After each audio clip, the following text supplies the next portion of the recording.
हमारे पूज्य पिताजी महाराज के गुरुदेव अनंत श्री विभूषित श्री रामानुज प्रपन्नाचार्य गुरु जी, जिनकी स्मृति में दिसंबर में कथा हम लोग कराते हैं। एक बार वृंदावन में बहुत बड़ी धर्म सभा हुई।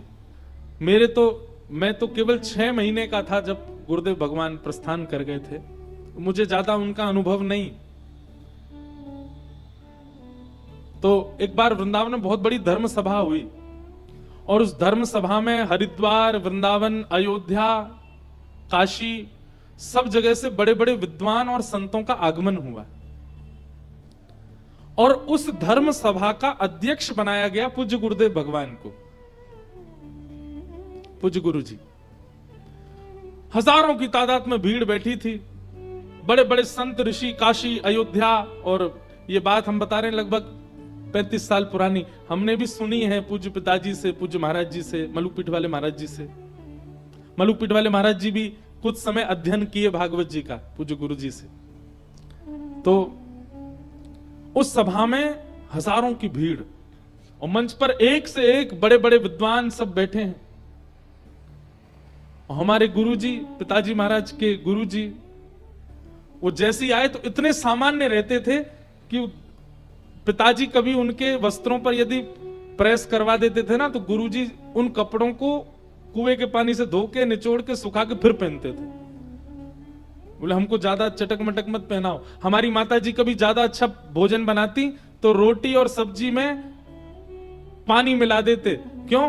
कहते बोले जीव का भरोसा नहीं है, ज्यादा स्वाद भरा खिला दिया तो रोज मांगेगी, इसलिए हम उसका स्वाद ही बिगाड़ देते हैं। रोटी को भिगो के खाते थे और सब्जी अगर ज्यादा स्वाद लगती थी तो उसमें पानी मिला देते थे कि कहीं हमारी जीव को आदत नहीं पड़ जाए अच्छा खाने की। ऐसे महापुरुष, उन्हीं की कृपा से हम बैठे हैं व्यासपीठ पे।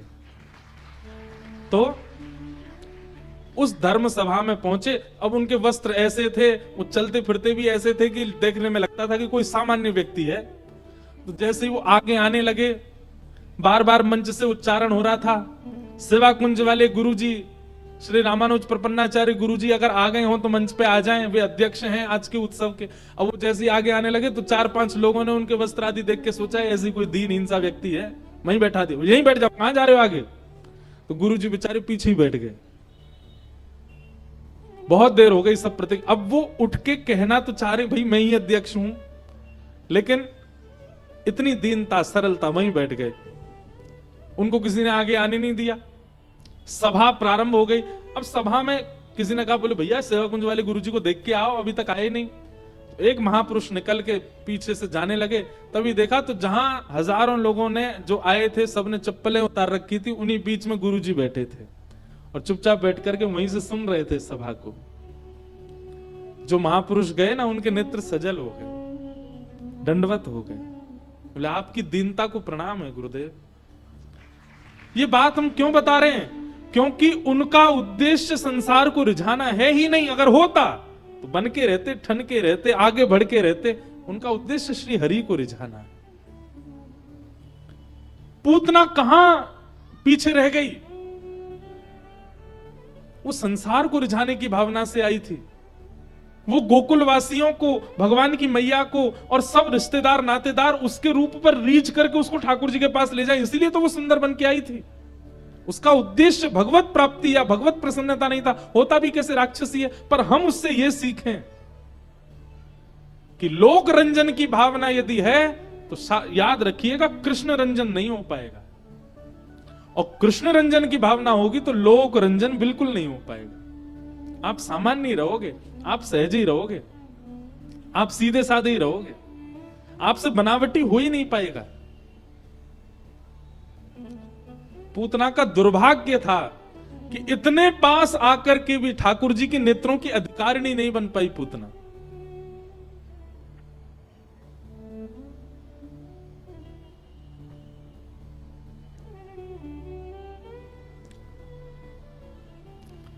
पूतना ने भगवान की ओर देखा, अपना पयोधर भगवान के मुख में दिया। भगवान ने उसके विष को पिया, दुग्ध को पिया, रस तत्वों को पिया, और पीते पीते पीते पीते ठाकुर जी ने प्राण शमम रोष समन्वितो पिबत, जैसे ही पयोधर से उसके प्राण पीने प्रारंभ किए, पूतना का सौंदर्य धूमिल होने लगा, राक्षसी वेश में परिवर्तित होने लगी। विशाल हाथ, विशाल पैर, विशाल मुखमंडल, विशाल उसका शरीर होता चला गया। सामुंच मुंचाल मित प्रभाषणी, अरे बालक छोड़, अरे बालक छोड़, चिल्लाने लगी। भगवान को पकड़ के दूर खींचने लगी, लेकिन ठाकुर जी ने तो ऐसे पकड़ रखा है कि पूतना हट ही नहीं रही है दूर।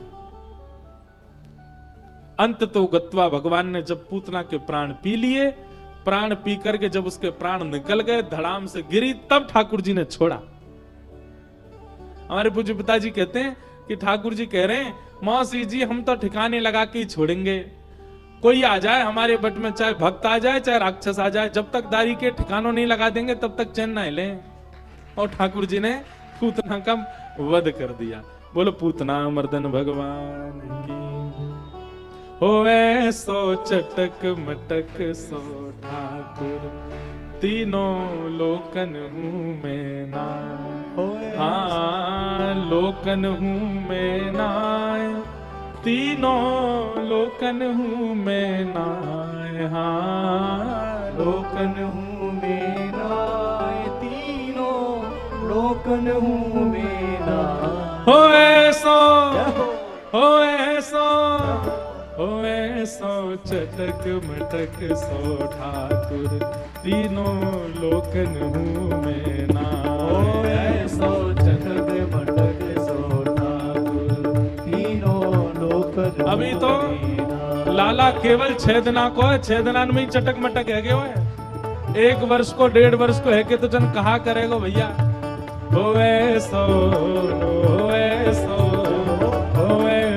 चटक मटक सो ठाकुर, तीनों लोकन हूँ मैं नाय। सो चटक मटक सो ठाकुर, तीनों लोकन हूँ मैं नाय। लोकन हूँ मैं नाय, तीनों लोकन हूँ मैं नाय। हाँ लोकन हूँ मैं नाय, तीनों लोकन हूँ मैं नाय। अरे हाँ लोकन हूँ मैं नाय, तीनों लोकन हूँ मैं नाय। हाँ लोकन हूँ मैं नाय, तीनों लोकन हूँ मैं नाय। होवे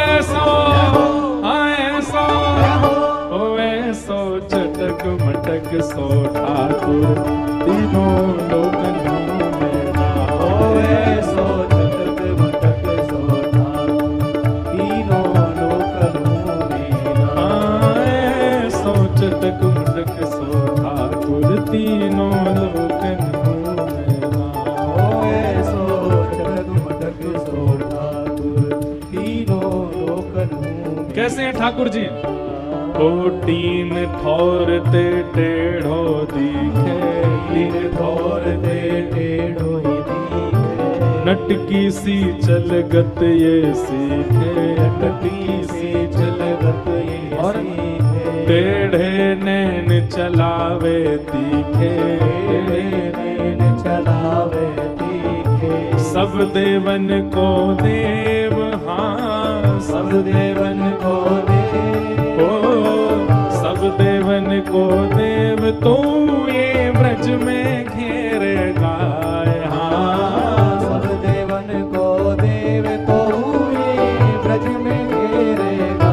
अरे हाँ सब देवन को देव, तो ये ब्रज में चरावे गाय। हाँ सब देवन को देव, तो ये ब्रज में चरावेगा। अरे सब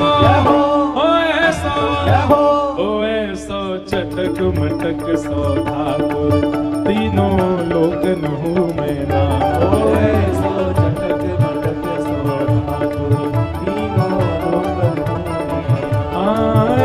सो चटक मटक सो ठाकुर, तीनों लोकन हूँ मैं नाय। सो चटक मटक सो ठाकुर, तीनों लोकन हूँ। बोल नंद के लाला की।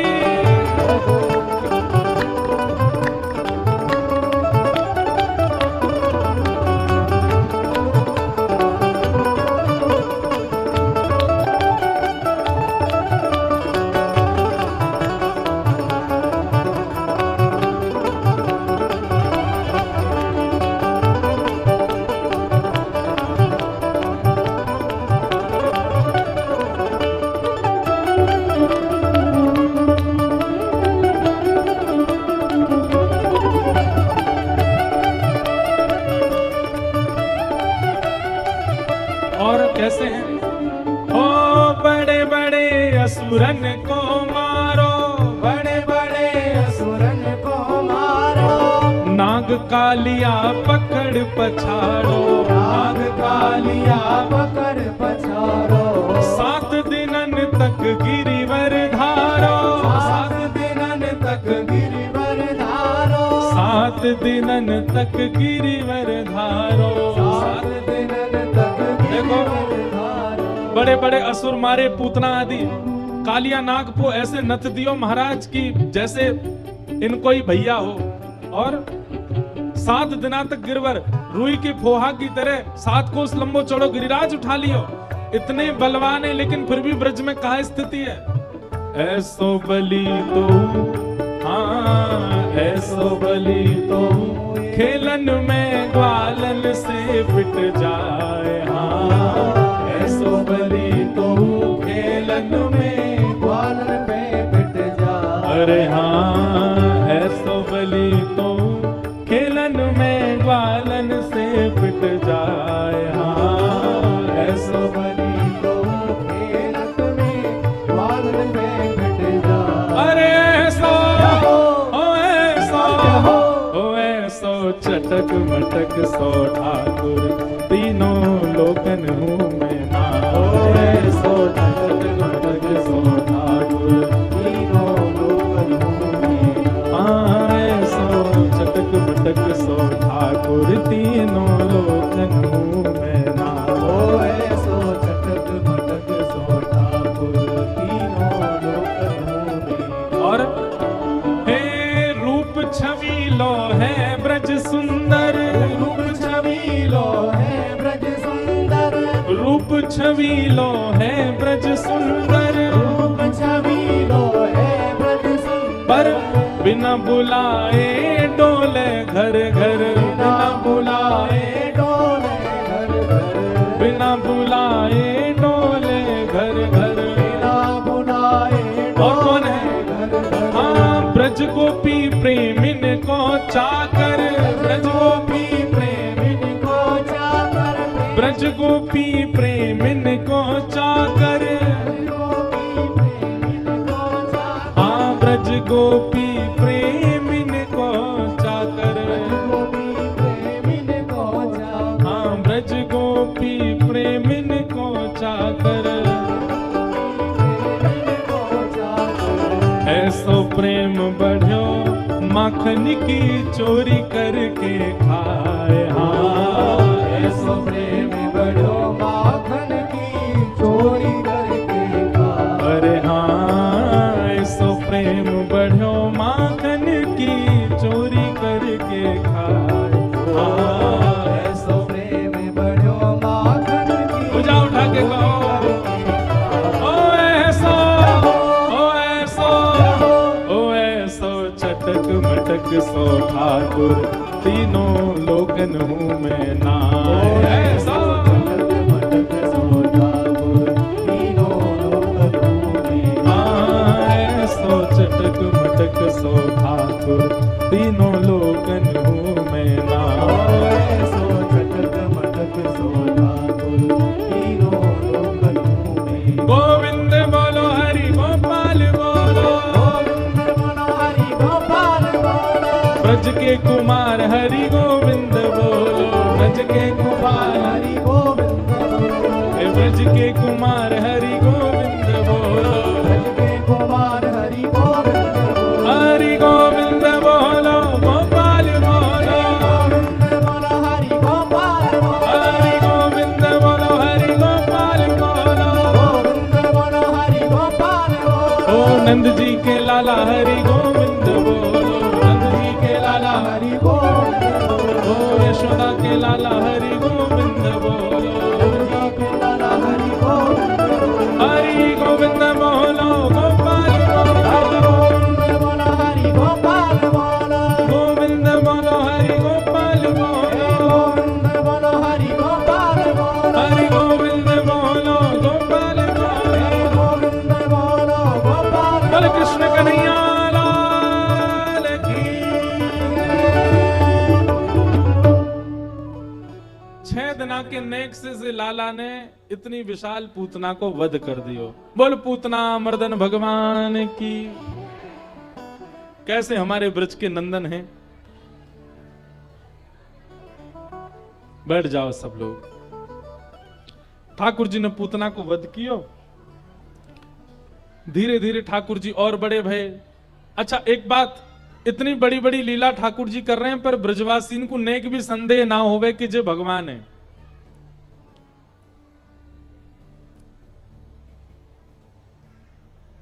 मात्रा जिस भाव की ज्यादा होती है, संदेह भी वहीं होता है। जहां प्रेम अनंत होता है ना, वहां संदेह नहीं होता, वहां संशय नहीं होता, वहां शक नहीं होता। मैया आप बोलना बंद कर दो, अब कथा सुन लो। कौन सी बोल रही है ये? भाव से सुनो। संदेह संशय शक वहीं होता है जहां प्रेम कम हो, पर प्रेम की मात्रा ज्यादा होती है, वहां पर संशय नहीं होता, संदेह नहीं होता, वहां तो प्रेम होता है बस। और एक बात हमारी बहुत ध्यान से सुन लो, हमारी प्रेम की बातों को आप लोग बिल्कुल भी दुनियादारी से मत जोड़ लिया करो। कई लोग अपने प्रेमियों के प्रति हमारी बातें रख देते हैं। संसार में ये प्रेम वाली बातें संसार की नहीं है, ये ठाकुर जी के प्रति प्रेम की चर्चाएं हैं। इसलिए इन प्रेम की भावनाओं को वहीं व्यवस्थित करना। ठाकुर जी के प्रति संशय ब्रजवासियों को नहीं होता। पूतना मार दी भगवान ने। सब ब्रजवासी कह रहे हैं, बोले भैया हमारे ब्रज की बड़ी महिमा है, हमारे ब्रज को बड़ो भाव है, या ब्रज भूमि में बड़ो तप है, बड़ो बल है, राक्षस आमे या ब्रज के तप को सहन ना कर पावे, सोई मरे ही जाए अपने आप ही। अब ठाकुर जी क्या समझाएं? बोले मैंने मारे हैं। पूतना मार दी। धीरे धीरे ठाकुर जी अब 3 महीना के है गए। 3 महीना के लाला को करवट उत्सव मनाया गया। अब ठाकुर जी करवट बदलने लग गए। यशोदा मैया ने करवट उत्सव कियो। वह करवट उत्सव में सक्टासुर नाम का दैत्य आया। बहुत ध्यानपूर्वक सुनिएगा, ये सक्टासुर कौन है? सकट कहते हैं बैलगाड़ी को, बैलगाड़ी को सकट कहते हैं, और उसके ऊपर जो असुर आया था उसी का नाम है सक्टासुर। यशोदा मैया ने भीड़ भाड़ से बचा करके लाला को एक सकट के नीचे कपड़ा बांध करके वहां में पौड़ाए दियो, वहां में सुबाई दियो। उसी सकट के ऊपर सक्टासुर आ गया। यशोदा मैया तो अपनी काम में व्यस्त है गई। ठाकुर जी ने मन में विचार कियो, सक्टासुर दैत्य आयो, या को वध कर दूं। भगवान ने अपने चरण उठा करके और बैलगाड़ी में मारो, बैलगाड़ी पलट गई, टूट गई, सक्टासुर को वध है गया। बंधु एक बात ध्यान से सुनिएगा। एक आचार्य बहुत सुंदर वर्णन कर रहे थे कि सकट क्या है? बैलगाड़ी। बैलगाड़ी 2 पहियों पर टिकती है। तो ये बैलगाड़ी 2 पहिए ये क्या है? ये एक गृहस्थाश्रम है, और गृहस्थाश्रम के 2 पहिए होते हैं, पति और पत्नी। यदि वो सम भाव से रहेंगे, प्रेम भाव से रहेंगे, एक दूसरे को समझ करके रहते हैं, तो गृहस्थाश्रम रूपी बैलगाड़ी जो है वो सही तरीके से चल पाती है। एक पहिया छोटा, एक पहिया बड़ा हो, या एक पहिया थोड़ा पतला, एक पहिया चौड़ा हो, तो निश्चित है कि बैलगाड़ी ढंग से चल नहीं पाएगी। दोनों पहिए समान होने चाहिए। और फिर सबसे विशेष बात, पहिए भी समान है, बैलगाड़ी भी बढ़िया, लेकिन बैल भी तो होना चाहिए। बैल का मतलब क्या है? वृषभ। वृषभ यानी धर्म। धर्म यदि आगे नहीं होगा तो आप अपने गृहस्थ आश्रम में कहीं ना कहीं चूक सकते हो।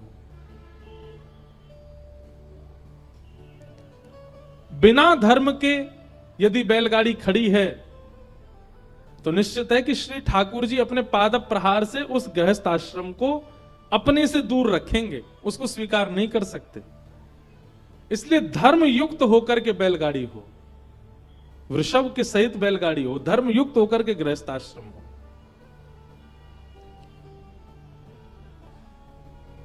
सब भाव बड़े सुंदर हैं, समझने योग्य हैं।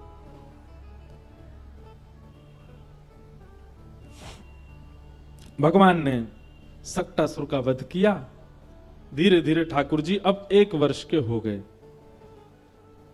1 वर्ष के लाला ने तृणावर्त नाम के एक राक्षस का वध किया। वो कैसे किया? ये तृणावर्त जो था ये हवा के बवंडर के रूप में आया था, और जैसे ही ब्रजमंडल में आयो, ठाकुर जी को पता चल गई तृणावर्त आ रहा है। वास्तव में मैया लाला को दूध पिवा रही आंगन में बैठ के। लाला ने मन में विचार करी, तृणावर्त आयो तो आंगन तो मुंह को उड़ा के ले जाएगा, मेरे संग संग यशोदा मैया हुए ले जाएगा। अब मैं तो वाकू ऊपर जाके मार दूंगो, आकाश में ले गए तो, लेकिन यशोदा मैया के सामने लीला कैसे होएगी? सो ठाकुर जी ने दूध पीते पीते अपना वजन इतना भारी कर लियो कि यशोदा मैया को ऐसा लगन लगो कि लाला ने ज्यादा दूध पी लियो, भारी है गयो। मैया ने लाला को ऐसे पौड़ा दियो, वो लाला बहुत दूध पी लियो, अब तू नेक देर पौड़ ले, नेक देर लेट जा, मैंने कुछ काम कर आऊं। और यशोदा मैया भीतर आंगन से उठ के चली गई। ठाकुर जी बोले अब ठीक है, मैया संग रहती तो कैसे जातो। इतने में तृणावर्त बवंडर के रूप में आया, और जैसे ही नंद भवन के आंगन में आया, भगवान को उड़ा करके ले गया आकाश में। थोड़ी दूर जैसे ही गए, भगवान ने तुरंत अपना रूप धारण किया, तृणावर्त का गला पकड़ करके आकाश से ही नीचे पटक दिया। तृणावर्त का वध हो गया। सब ब्रजवासी दौड़े दौड़े गए। एक शिला के ऊपर नन्हे से गोपाल जी बैठे हैं, 1 साल के है, बैठने आगे हो ठाकुर जी है, और तृणावर्त मरा हुआ पड़ा है। ब्रजवासी सब बोले भैया हम तो पहले ही कह रहे, हमारे ब्रज में इतना बल है, हमारे ब्रज की इतनी सामर्थ्य है कि राक्षस कितने आ जाएं या ब्रज में टिके ही ना पावे, आते ही कछु देर में उनको वध हो जाए। किसी को भी यह संशय नहीं होता कि ये लाला मार रहा सबन ने। ठाकुर जी खिलखिल करके हंसने लगे। कितने भोले भाले ब्रजवासी, इनको बिल्कुल भी संशय संदेह मेरे ऊपर नहीं होता है।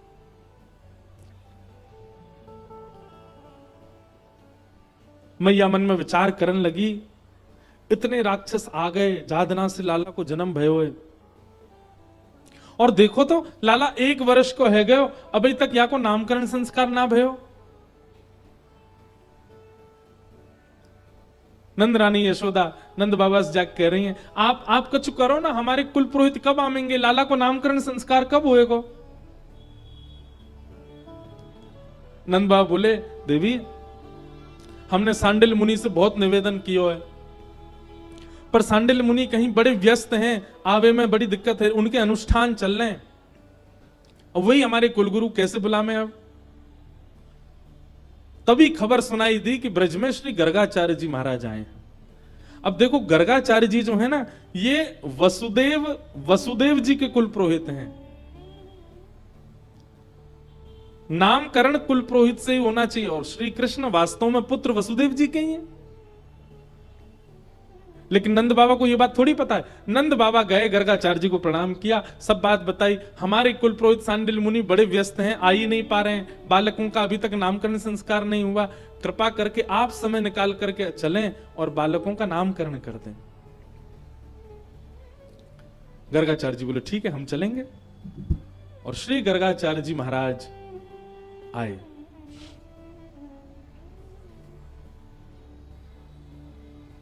नामकरण संस्कार के लिए यशोदा जी की गोद में श्री बलराम जी को बैठाया गया। अब ये भी एक लीला ऐसे सुनाते हैं कि रोहिणी और यशोदा मैया मन में ऐसा विचार कर रही हैं कि जी हमारो कुल पुरोहित तो है ना, है ये गर्गाचार्य जी हमारे कुल पुरोहित तो है ना, हमारे एक ही लाला है, वाको कहीं उल्टो सीधो नाम धर गयो तो बाबा, या की परीक्षा ले ली जाए, ये वास्तव में कछु जाने की ना है। तो यशोदा मैया ने अपनी गोद में बलराम जी लिए, और रोहिणी मैया ने अपनी गोद में ठाकुर जी लिए, और दोनों मैया अदला बदली करके बालकों की बैठ गई गौशाला में। गर्गाचार्य जी नामकरण करने के लिए जैसे ही बैठे, वसुदेव जी श्री नंद बाबा बोले हमारे श्री वसुदेव जी आजकल आपको पता हो कंस के कारागृह में, उनकी बड़ी पत्नी रोहिणी जी ये हमारे यहाँ रहे में, आप कृपा करके इनके बालक को नामकरण संस्कार पहले करो। इनको बालक बड़ो भी है, हमारे लाला थे। गर्गाचार्य जी वर्णन कर रहे हैं, नामकरण कर रहे हैं। बोले आपने कहा कि बड़ी पत्नी, बड़ी बहू ये है वसुदेव जी की, पर इनका पुत्र वो नहीं है जो इनकी गोद में बैठा है, इनका पुत्र तो वो है जो यशोदा की गोद में बैठा है। ये सुनते ही यशोदा मैया और रोहिणी मैया दोनों प्रसन्न है गई। बोले सांचो है बाबा, जाने कोई बात ना, अब हमें मन में संतोष है कि लालान को नामकरण बढ़िया ही करके जाएगा। और यशोदा मैया की गोद में बैठे हुए लाला को देख करके श्री गर्गाचार्य जी बोले, अयम ही रोहिणी पुत्रो रमयन सुहृदो गुणै आख्यास्यते राम इति वलाधिक्याद् बलम विदु। यशोदा मैया की गोद में जो बालक बैठा है, इसका नाम मैं राम रखता हूं। बलराम जी का नाम राम रखा गया। मैं इस बालक का नाम राम रखता हूं, पर बल की अधिकता होने के कारण सब इसको बलराम कहेंगे। बोलो बलराम जी महाराज की। वास्तव में बलराम जी का मूल नाम राम रखा गया। और जैसे ही रोहिणी मैया की गोद में बैठे हुए नंद नंदन को देखा गर्गाचार्य जी ने, गर्गाचार्य जी के तो आंख खुली रह गई, मुंह खुले रह गए, हाथ वहीं स्थिर हो गए, सांस लेनी बंद हो गई, बिल्कुल पलक भी नहीं झपक रहे, स्थिर मानो शव की तरह, एक जीवित लाश की तरह हो गए। थोड़ी देर तो यशोदा मैया रोहिणी मैया देखती रही, बाबा अब बोलेगो अब बोलेगो अब बोलेगो, लेकिन मुंह खुला है, आंख खुली है। यशोदा मैया ने तुरंत गर्गाचार्य जी को हाथ पकड़ गई, बाबा पधार गए का। गर्गाचार्य जी की समाधि टूटी। बोले मैया समाधि में चला गया था मैं। यशोदा मैया बोली ऐसी ऐसी समाधि मत लगाओ, हमें तो यूं लगी बाबा पधार गए हो, चिता की व्यवस्था करें। गर्गाचार्य जी बोले नहीं, ये त्रातक समाधि है मैया। त्रातक समाधि में व्यक्ति के नेत्र खुले होते हैं, व्यक्ति का मुख खुला होता है, श्वास रुक जाती है, धड़कन रुक जाती है, लेकिन वो जीवित ही होता है। मैया बोली भले, अब या लाला को नामकरण कर दो। वास्तव में श्री गर्गाचार्य जी महाराज समाधिस्थ क्यों हुए, समाधि में क्यों गए? ठाकुर जी के रूप को देखते ही श्री गर्गाचार्य जी को अनुभव हो गया कि सामान्य बालक नहीं। और ध्यान में चिंतन होने लगा शंख चक्र गदा पद्मधारी श्रीमन नारायण का। वे समझ गए कि ये बालक कोई सामान्य नहीं है, साक्षात श्री ठाकुर जी का स्वरूप है, उन्हीं का ही श्री अंग है। गर्गाचार्य जी यशोदा मैया को बताना चाहते हैं कि मैया आपका ये बालक सामान्य नहीं है, ये साक्षात नारायण है। लेकिन गर्गाचार्य जी की समाधि में ही ठाकुर जी ने गर्गाचार्य जी से कह दिया, बोले कि ये सत्यता मैया को नहीं बताना कि मैं भगवान हूं। क्योंकि प्रेम में एक स्वभाव होता है प्रेम का कि प्रेमी अपने महत्व को अपने प्रेमियों के आगे छुपाता ही है। प्रेम का यह स्वभाव है कि प्रेमी अपने प्रेमियों के आगे अपने महत्व को छुपाता है, अपने महत्व को, अपने प्रभाव को जहां पर बहुत ज्यादा प्रकाश कर दिया जाता वहां प्रेम नहीं होता।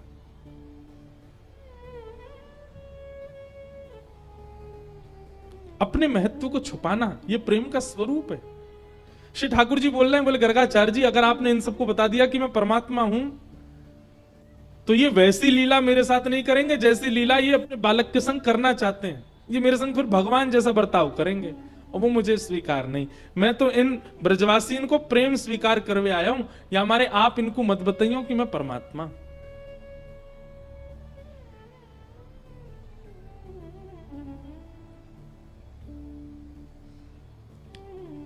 गर्गाचार्य जी कहना तो चाहते थे कि ये नारायण साक्षात हैं, परंतु भगवान के मना करने पर श्री गर्गाचार्य जी ने केवल इतना कहा, नारायण समो गुण ही है, आपका ये बालक नारायण के समान गुण वाला है। इसलिए मैया कभी ये कुछ विशेष काम करे, कुछ विशेष लीला करे, तो आप इस पर ज्यादा संशय मत करना, ये नारायण के समान गुण वाला। और गर्ग संहिता आदि में तो इतना भी लिखा है कि उन्हीं गर्गाचार्य जी ने किशोरी जी का नामकरण किया, और किशोरी जी का नामकरण करके वहां वृषभानु जी को और यहां नंद बाबा को, दोनों को बता दिया कि आपके बालक आपस में एक दूसरे की आह्लादनी शक्ति और प्राण हैं। यदि कभी कोई दिव्य लीला आपको लाला करे तो वृषभानु जी की लाली श्री किशोरी जी को जाके सामने थाड़ो कर दियो, उन्हीं की कृपा से यहां को बल बढ़ते ही रहे वो। ऐसा भागवत में नहीं, गर्ग संहिता आदि ग्रंथों में है।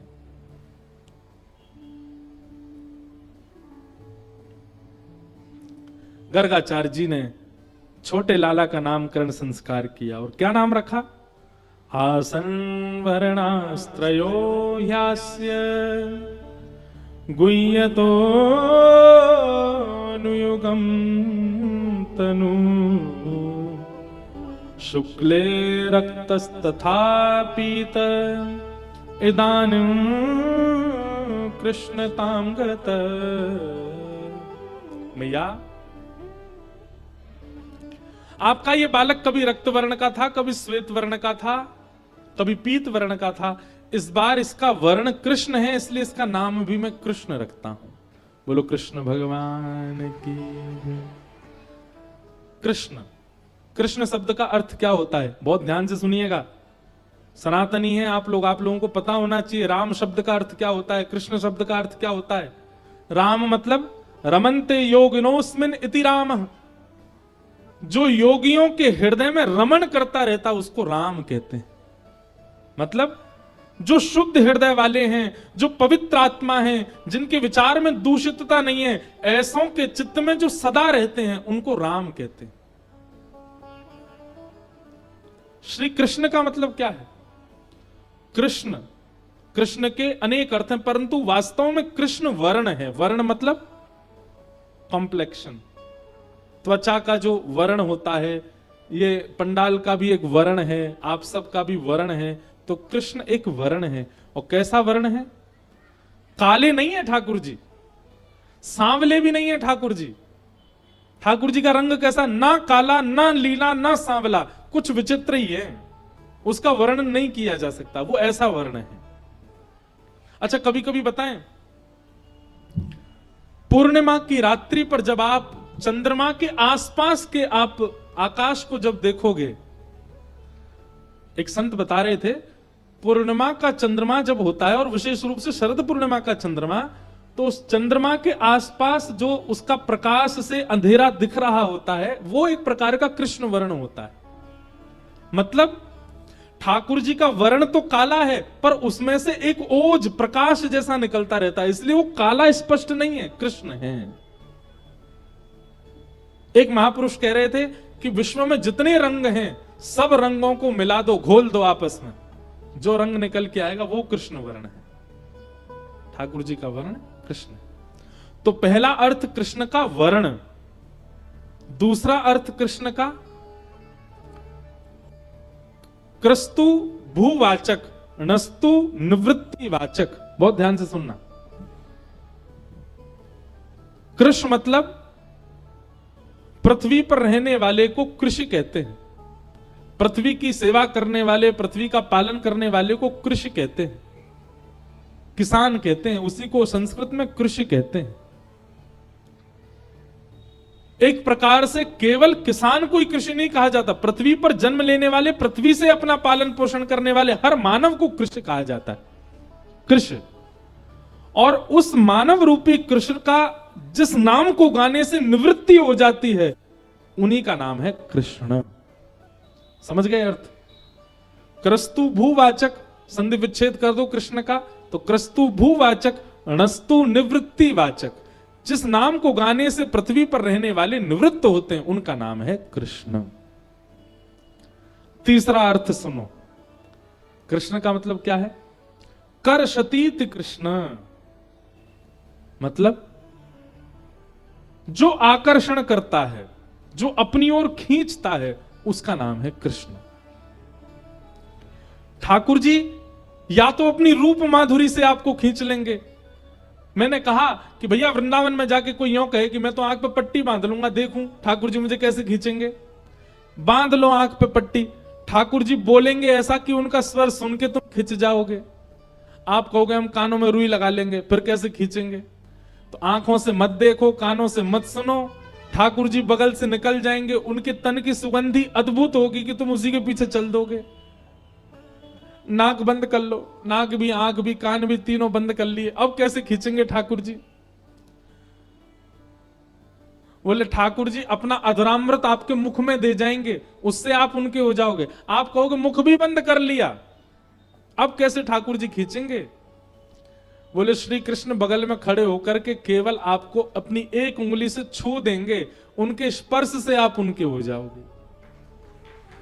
जो हर भांति हर प्रकार से आपको अपनी ओर खींचने की पूरी क्षमता रखता है, उसका नाम है कृष्ण। जो अपनी रूप माधुरी से, अपनी वेणु माधुरी से, अपनी ललित माधुरी से, अपनी त्रिभंग लली माधुरी से, अपने शयन माधुरी से आपको अपनी ओर खींच लें, वही श्री कृष्ण है।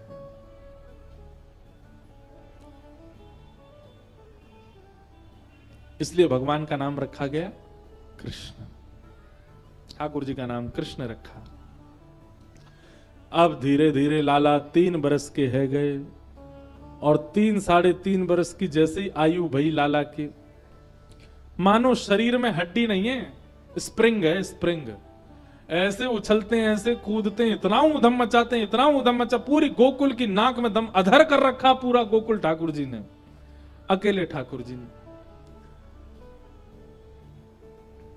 श्रृंग्यग्निडं शशिजल द्विजकंटकेभ्य क्रीडा परावति चलो स्वसुतौ निषेधुम् गृह्याणि कर्तुमपि यत्र न तज्जनन्यो शोकातयापतुरलं मनसो वनस्थाम्। बहुत ध्यान से सुनो, ठाकुर जी के ऊधम कैसे हैं। सबसे पहले बताया श्रृंगी, भगवान गैयाओं के सींग पे चढ़ जाते हैं, छोटे से हैं ठाकुर जी, नेक से और बैठी भाई गैया के सिर के पास जाएंगे, वहां के सींग को पकड़ लेंगे और वह गैया के सींग को हिलामेंगे। दूसरी तरफ से बलराम जी पकड़ लेंगे, तो दोनों भैया पकड़ करके वहां के सींग को हिलामें। नेकात देर तो गैया सहती रहे, नेकात देर में जैसे ही गैया खड़ी है जाए और जैसी गैया खड़ी होवे सोई ठाकुर जी को झूला बन जाए। पाम तो लटक गए, सींग तो लटक रहे हैं, और थोड़ी देर तो महाराज वह गैया तकेंगे, और गैया और जोर तक घुमा दे हमें, और जोर तक घुमाला दूर दूर तक। दाऊ दादा देख कैसे जोर को झूला बनो हमारो। और गैया खूब घुमाती ठाकुर जी को यहां से वहां, ठाकुर जी लटके लटके आनंद लेते हैं। लेकिन नेकात देर में महाराज गैया के सींग में लगे लगे घी, ठाकुर जी नंद बाबा यशोदा मैया गैयान के सींगन में घी को लेपन करें।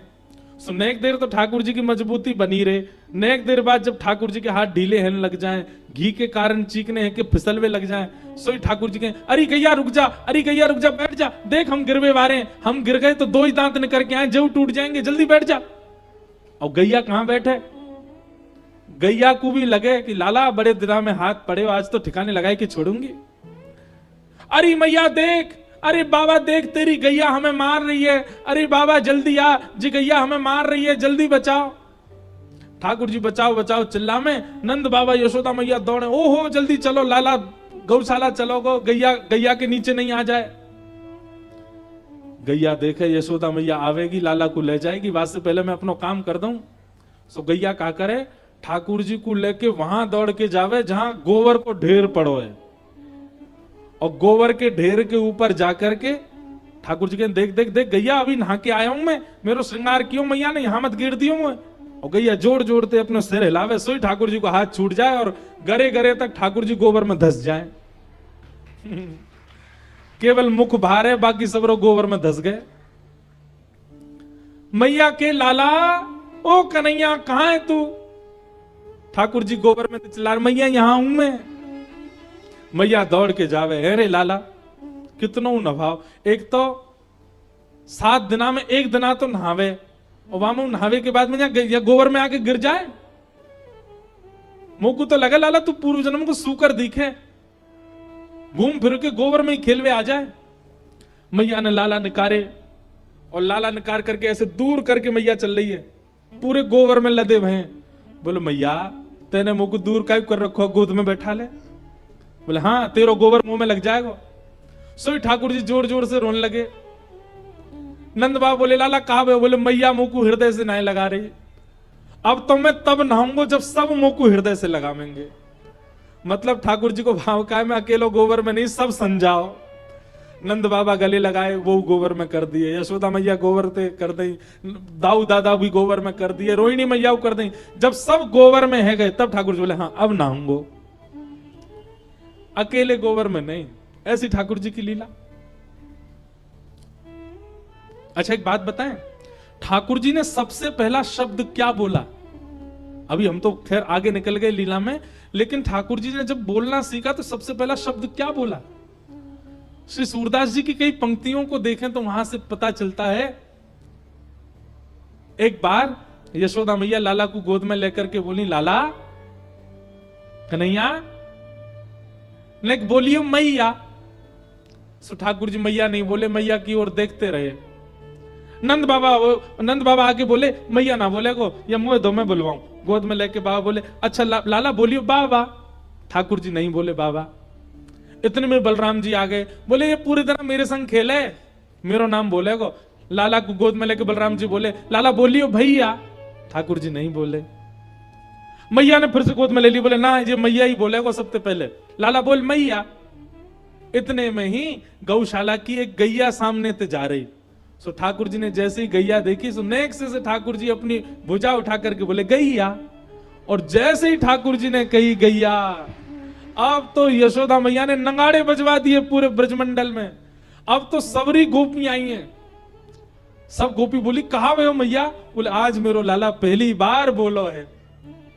कोई बोली कहा बोलो मैया, कोई बोली अरे ना बाबा बोलो होगो, कोई बोलो भैया बोलो का। मैया बोली आज मेरे लाला ने सबसे पहले शब्द बोलो गैया। गैया। और गैया बोलवे के बाद फिर ठाकुर जी ने मैया भी बोली, बाबा भी बोली, भैया भी बोली। अब सब गोपी आ करके अपना नाम बुलवा रही हैं। लाला मेरो नाम भी बोल दे। तो तोतली सी वाणी में ठाकुर जी पे जितना बोल पावे उतना बोले। अब गोपीन के नाम प्राचीन काल में नाम भी तो बड़े बड़े होते थे। कोई गोपी बोले लाला बोलते मिश्री देवी, ठाकुर जी मिच्ची मिच्ची कर दें। नेक्स्ट से लाला। एक गोपी आई, वहां को नाम बड़ो भयानक पाने कही, बोल लाला बोलिए चारू लता। ठाकुर जी वहां की तरफ घूर के देखने लगे, बावड़ी समझ में ना आवे, अभी बोलना सीखूं मैं, कैसे बोल दूंगा इतनी जल्दी। ऐसे ठाकुर जी की बाल लीला चल रही है। और बंधुओं इन लीलाओं को आकाश से 33 कोटि देवता देख रहे हैं और ब्रजवासियों को बार बार प्रणाम कर रहे हैं। बोले धन्य हैं ब्रज के लोग जिनके यहां हमारे श्याम सुंदर त्रिलोकी नाथ ऐसी लीला कर रहे हैं। अग्नि, द्यमष्टि। अब द्यमष्टि का भाव इतना सुंदर लगता है। ठाकुर जी एक दिन रोने लगे। यशोदा मैया बोली लाला का भयो, तू काहे को रो रहे? बोले मैया मेरे संग बहुत बड़ा अत्याचार भयो। कितने बड़े हैं ठाकुर जी? 3 वर्ष के हैं। 3 वर्ष के लाला रो रहे हैं, आंख लाल पड़ गई, मोटे मोटे अश्रु गिर रहे हैं। यशोदा मैया बोली लाला कहा अत्याचार भयो तेरे संग? बोले मैया कल हमारी गौशाला में एक गैया ने बछड़ा को जन्म दियो। भैया बोली अच्छा। और मैया मैंने आज सवेरे जाकर के देखी, वाकई तो दांत निकल आए। और मैं मैया 3 साल को है, मेरे अभी तक दांत ही ना निकले, 4 दांत निकल के आए मैया। बस मैया मेरे संग बहुत बड़ा अत्याचार भयो। मैया बोली अरे लाला तू खावे पी बनाए। ठाकुर जी बोले मैया मुझे सब पता है, जे मेरी गलती ना है, जे तेरी गलती है। मैं तेरे गर्भ में जब हतो तेने खावे पीवे में कंजूसी करी होगी, तभी मेरे जन्म ते दांत ना आए। यशोदा मैया अंक में भर ले, कहें लाला ऐसी बात मत करे कर, तो मोरी नजर लग जाएगी। काउ दिना ठाकुर जी अपनी चोटी पकड़ लें। बोले मैया मेरी चोटी कब बढ़ेगी? यशोदा मैया कबहू बढ़ेगी चोटी, यशोदा